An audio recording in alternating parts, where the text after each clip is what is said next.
Greenland ইস্যুতে যুক্তরাষ্ট্রের president Donald ট্রাম্পের শুল্ক হুমকির বিরুদ্ধে কঠোর অবস্থান নিয়েছে ইউরোপ। ডেনমার্কের প্রতি সংহতি জানিয়ে ইউরোপীয় ইউনিয়ন ট্রেড বাজুকা নামে পরিচিত অ্যান্টি কোয়ারশন ইনস্ট্রুমেন্ট ব্যবহারের হুঁশিয়ারি দিয়েছে, যা ইউরোপ যুক্তরাষ্ট্র সম্পর্কে নতুন উত্তেজনা তৈরি করেছে।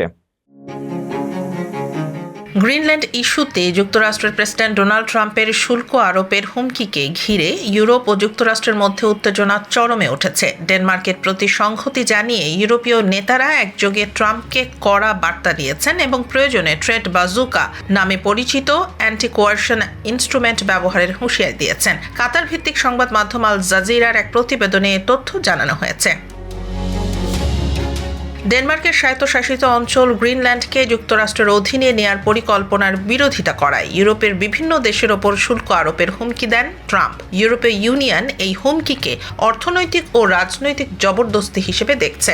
ইউরোপীয় পার্লামেন্টের বাণিজ্য কমিটির চেয়ারম্যান বেন্ট লাঙ্গে জানান, এই ধরনের চাপ মোকাবেলার জন্যই অ্যান্টি কোয়ারশন ইনস্ট্রুমেন্ট তৈরি করা হয়েছে। ফিনান্সিয়াল টাইমসের তথ্য অনুযায়ী ইউরোপীয় ইউনিয়ন প্রায় 93 বিলিয়ন ইউরো মূল্যের মার্কিন পণ্যের ওপর শুল্ক আরোপের বিষয়টি বিবেচনা করছে। পাশাপাশি মার্কিন কোম্পানির বিনিয়োগেও নিষেধাজ্ঞা আসতে পারে। ইউরোপীয় কাউন্সিলের প্রেসিডেন্ট অ্যান্তোনিও কস্তা বলেন, ইউরোপ তার সার্বভৌমত্ব এবং ভৌগোলিক অখণ্ডতা রক্ষায় ঐক্যবদ্ধ।